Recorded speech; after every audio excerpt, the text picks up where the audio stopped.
I love that method for mapping the RNA-DNA interactions.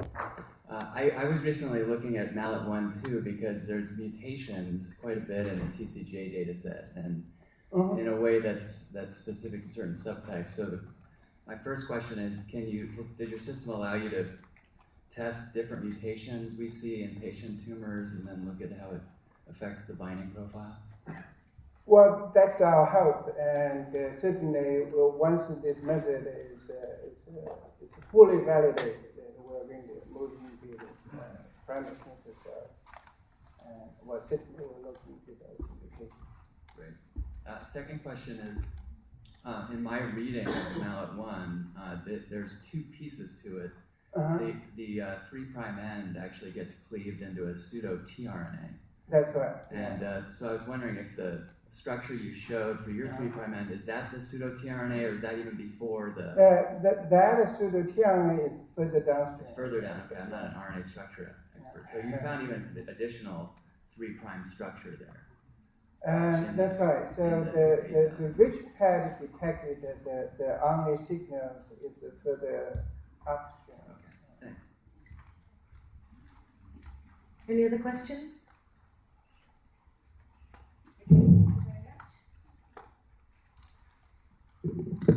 Our next speaker is Michał from the Aarhus University in Denmark.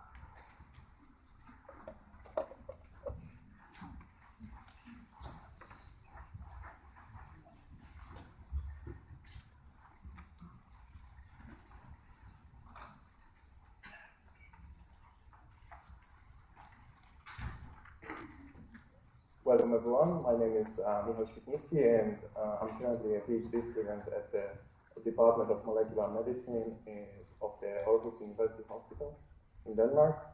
And today I'd like to present my probabilistic method for integration of cancer genomics data, which improves identification of perturbed genes. Cancer development is driven by a complex pattern of genomic and epigenetic perturbations. Cancerous phenotype may be achieved by various molecular means. For example, via altered regulation of expression by transcription factors, by epigenetic alterations, or certain mutations. In traditional analysis, data is often analyzed separately, and independence is normally assumed when combining individual results, which is often not the case. For example, DNA methylation of parented gene bodies affects transcript abundance via promoting transcript elongation, or in selecting corresponding promoted region via hypermethylation, thus decreasing gene expression if a promoter contains binding sites for active promoters, for activators. We'd like to address that to improve detection of gene perturbations in cancer, to better understand its biology, or to identify candidates for new biomarkers. The solution we have selected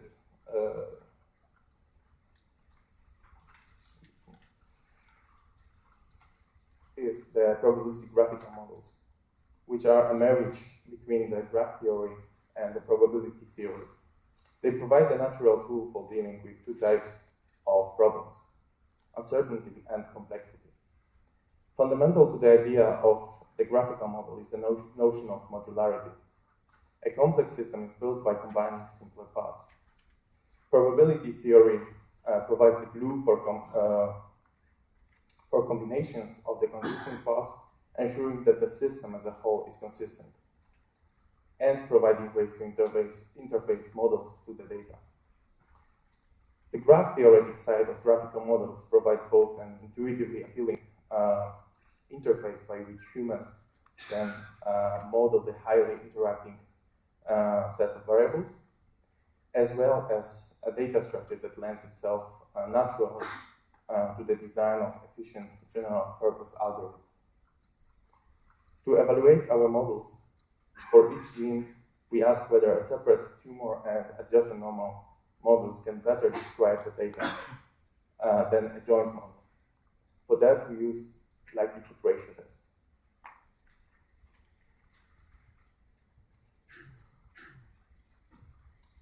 data we use comes from the Cancer Genome Atlas. It's a set of 75 paired cancer and adjacent normal samples from breast cancer that were profiled for CpG methylation using 450K in vivo methylation technology. And for transcript expression, they were subjected to RNA-seq. Before proceeding further, I'd like to explain that in our modeling, we distinguish methylation in promoter and gene body regions and model these two separately, as their empirical distributions are different. Also, different molecular mechanisms are involved when it comes to producing effect on transcript abundance. Our methylation-only models, as mentioned in the previous slide, we built separate promoter and gene body models.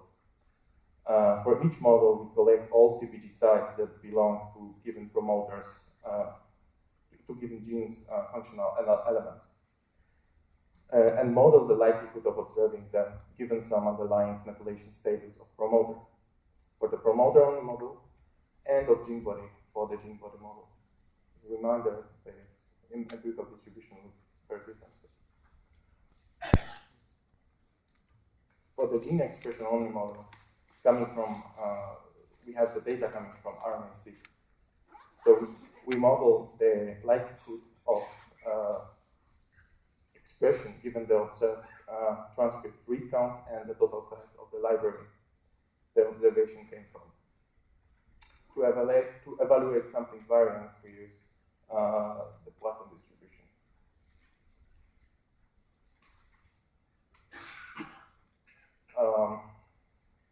In the full model, we combine the simpler parts, further modeling the likelihoods of promoter and gene body methylation statuses, given some expression level. It's a truly probabilistic model for which the joint probability distribution is defined with this equation. It's given this equation.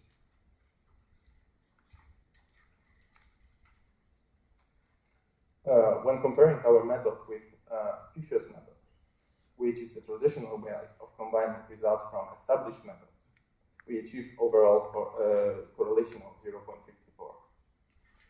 To further evaluate the overall performance, we use 124 genes found to act as drivers across a set of cancers based on mutational data in a recent work by Fogelstein et al.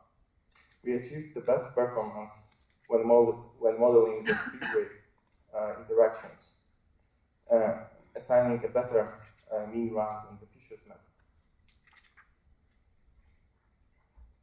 Let's now look at some of the most significant results identified in our model. In the top 10, we find many interesting cancer-implicated genes. The Fisher's method does not rank as high. For most of them, much literature exists supporting their relevance for cancer.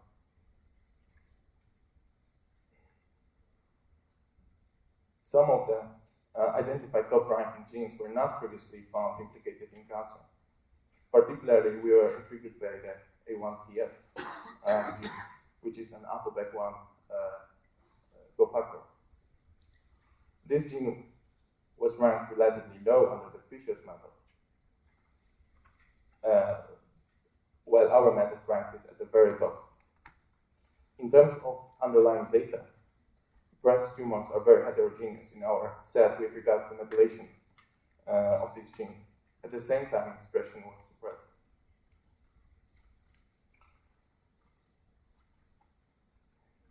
ApoBec has been long known to have RNA editing properties and have been found to also act on DNA. Interestingly, A1CF helps situate the ApoBec1 on RNA targets.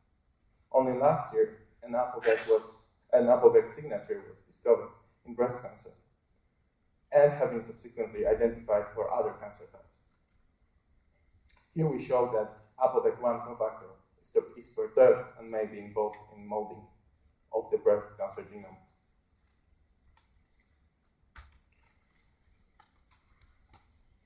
To summarize, what I've just shown you is a method for evaluating multiple data types that captures the dependencies between the variables in the model.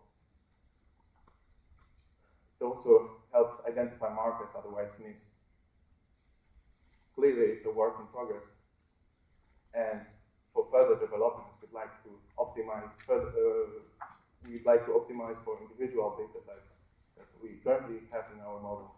We'd also like to expand the model to include data from other available profiling techniques like copy number variation or crystal modification. We'd like to also set up some experimental validation of the findings and analyze other cancer types. That's it. The final slide where I'd like to acknowledge my supervisor, my main supervisor, Professor Pedersen, my second supervisor, Karina Sorensen, the head of the Institute, Torben, and the funding from the Danish Council for Strategic Research, and the rest of the bioinformatics team we have at MoMA, and the rest of the wonderful institute. Thank you.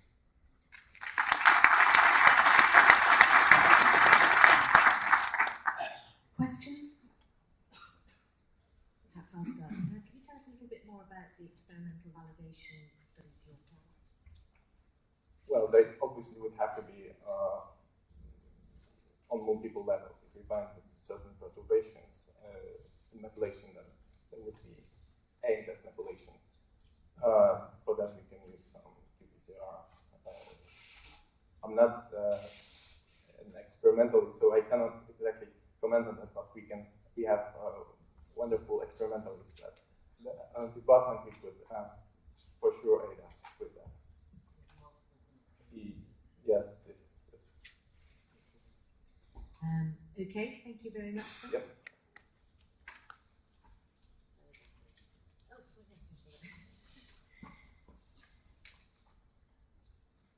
yes. So next we have Ivo Gut, who's going to tell us about challenges of sequencing data analysis. I think that's something we can all empathise with.